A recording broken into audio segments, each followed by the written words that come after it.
dhacdooyinka uu la gaarka yahay xisbiga kulmiye waa amuurta ay ku saabsan tahay faaladana warku waana qalikii Cumar Maxamed Faarax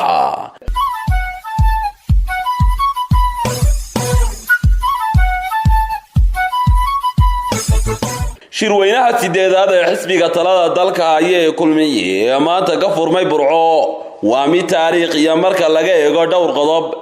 xisbiga 20 jirka ahi waa xisbigii ugu horeeyay ee taariikhda Soomaaliland ee ay la kala wareegaan 3 gudoomiye tan iyo markii xisbigaasi calankiisa la taagay dabayaaqadii 2002 xisbigu xilliga uu mucaaridka ahaa wuxuu aad ugu cadcadaa saaxadda siyaasadda isagoo sanad wax ka yar jira ayuu doorashadii madaxtooyada ee ugu horeysay lagaga badiyay faracdiyahood wuxuu madaxweyne Daahir Yaale ka in doorashadii kaga helay Axmed Siiraanyo 8 cod taasi oo ama dhacdo aan musharax kale oo Afrikaan laga dhaqaajiyeen kulmiye waa xisbiga kaliya ee Soomaaliland soo maray ee ku guuleystay 2 doorasho madaxweyne haddii aan si kala u nidhaahnana wuxuu dalka ka soo talinayay tan iyo bishii Juun 2010 waxyaabaha kulmiye la gaarka yahay waxa kamid ah inuu mar walba talada xisbiga hoggaankiisa uu la wareego shakhsi tacab iyo tamarba soo galiyay waxa kale oo mucjiso ah inuu maanta marayo gacantii saddexaad oo isku wareejinayaan 3 nin oo halgan wadaag ku ahaa kifaaxii loo soo galay dib u xoreyntii Soomaaliland waxa asaasay madaxweynihii afraad ee Soomaaliland mudane Axmed Maxamed Maxamuud Aadan Axmed Siilaayo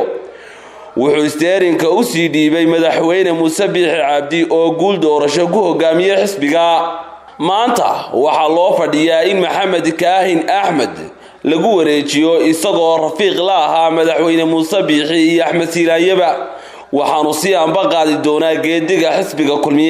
kulmiye wuxuu leeyahay baarqabo siyaasadeed oo aan bun isku hambayn haddana aan u kala tagin mowqifkooda siyaasadeed xisbigu wuxuu shaacin doonaa musharaxiintiisa madaxweynaha iyo madaxweyne ku-xigeenka oo kalkii labaad uu taagan yahay madaxweyne Muuse Biixi Cabdi halka musharaxa madaxweyne ku-xigeenna loo cumaamadayo Maxamuud Xasan Saajin ugu dambeyn hoggaanka cusub ee kulmiye ee lagu dooranayo shirweynaha Burco waxa hor yaala inay la shaqeeyaan sidii xisbigaasi oo imika urur ahi uu ku soo dhaxmuri lahaa 13 urur siyaasadeed ee ku tartamaya doorashada ururada siyaasadda ee commission-ku cayimay inay dalka ka dhacdo bisha December ee 2023 intaasina waxaan ku soo gabagabeynayaa faaladii warka oo uu qoray Cumar Maxamed Faarax waxaana idin la socodsiinaya anigoo Saaxiib Abdi Goole